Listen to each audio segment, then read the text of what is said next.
दोस्तों, आप सभी ये बात जानते हो कि भारत लगातार इस कोशिश में लगा हुआ है कि हमको किसी ना किसी देश से तेजस फाइटर जेट के एक्सपोर्ट का ऑर्डर मिल जाए। और हाल ही में ही हमने देखा है कि कोंगो से एक टीम भारत की यात्रा पर आई हुई थी और इस टीम ने एचएएल के साथ तेजस फाइटर जेट की खरीद को लेकर भी बातचीत की थी।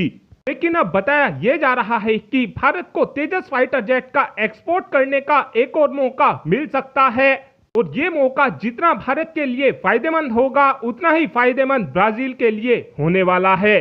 दरअसल इस समय ब्राजील 40 की संख्या में F5 एयरक्राफ्ट का इस्तेमाल करता है और अब ब्राजील की वायुसेना की तरफ से ये प्लानिंग की जा रही है कि हम अपने इन एयरक्राफ्ट को जल्द से जल्द रिटायर्ड कर दें और इनकी जगह पर अपनी वायुसेना में नए फाइटर जेट को शामिल कर लें।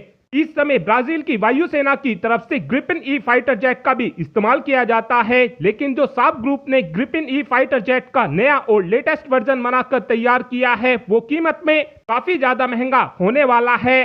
और इस फाइटर जेट की कीमत का अगर हम तेजस फाइटर जेट के साथ कंपेयर करें तो ब्राजील को ग्रिपिन ई फाइटर जेट की कीमत तेजस फाइटर जेट से दुगनी पड़ेगी।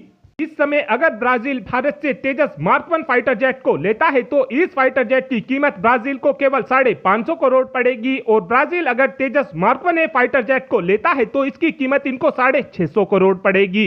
वहीं पर इनको ग्रिपिन की कीमत 1100 करोड़ के आसपास पड़ने वाली है। लेकिन आप कहेंगे कि जब ब्राजील की वायुसेना पहले से ही ग्रिपिन ई फाइटर जेट का इस्तेमाल करती है तो ये हमारे फाइटर जेट को लेंगे क्यों? ब्राजील इसलिए भारत के तेजस फाइटर जेट के ऊपर भरोसा कर सकता है क्योंकि ब्राजील की सभी जरूरत को तेजस फाइटर जेट काफी आसानी से पूरा कर देगा। इस डील को करने से पहले भारत की तरफ से एक गेम को भी प्लान किया जा सकता है और वो गेम यह होने वाला है कि इस समय भारत अपनी सेनाओं के लिए MTA टेंडर के तहत कुछ ट्रांसपोर्ट एयरक्राफ्ट को लेना चाहता है और इसी मीडियम ट्रांसपोर्ट एयरक्राफ्ट के टेंडर में ब्राजील ने अपने C390 एयरक्राफ्ट को भारत को ऑफर कर रखा है और उम्मीद इस बात की जा रही है कि भारत ब्राजील को बोल सकता है कि आप अपने C390 एयरक्राफ्ट की टेक्नोलॉजी हमको दे दीजिए और हम आपको अपने तेजस फाइटर जेट की सभी टेक्नोलॉजी दे देंगे। और अगर दोनों ही देशों के बीच इस बात को लेकर अंडरस्टैंडिंग हो जाती है तो इससे जितना फायदा भारत को होगा उतना ही फायदा ब्राजील को होगा। दोनों ही देशों के 10 से 12 साल काफी आसानी से बच जाएंगे क्योंकि अगर ब्राजील नए फाइटर जेट को बनाता है तो इनको 10 से 12 सालों का समय काफी आसानी से लग जाएगा और अगर भारत मीडियम ट्रांसपोर्ट एयरक्राफ्ट को बनाता है तो भारत को भी 10 से 12 साल मीडियम ट्रांसपोर्ट एयरक्राफ्ट को बनाने में लग जाएंगे। और अगर भारत और ब्राजील के बीच दोनों ही फाइटर जेट और मीडियम ट्रांसपोर्ट एयरक्राफ्ट को लेकर अंडरस्टैंडिंग बन जाती है तो फिर दोनों ही देश काफी आसानी से आत्मनिर्भर बन जाएंगे। साथ में एक अपडेट इजराइल और हमास वॉर को भी लेकर आया है। दरअसल हाल ही में ही इजराइल ने सिनवार को मार डाला है। इजराइल ने सिनवार को रफा में घुसकर एक बिल्डिंग के अंदर मारकर गिराया है।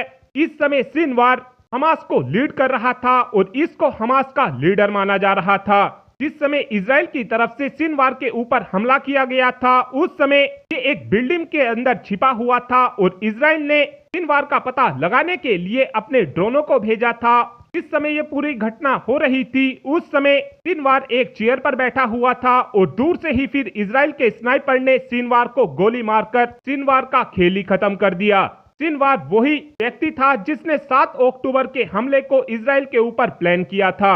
और अब आप ही कमेंट कर बता सकते हैं कि क्या हमको ब्राजील के साथ इस तरीके की डील को साइन करना चाहिए, हाँ या फिर ना। इस बात का आंसर आप कमेंट बॉक्स में दे सकते हैं। Thanks for watching this video. Have a good day.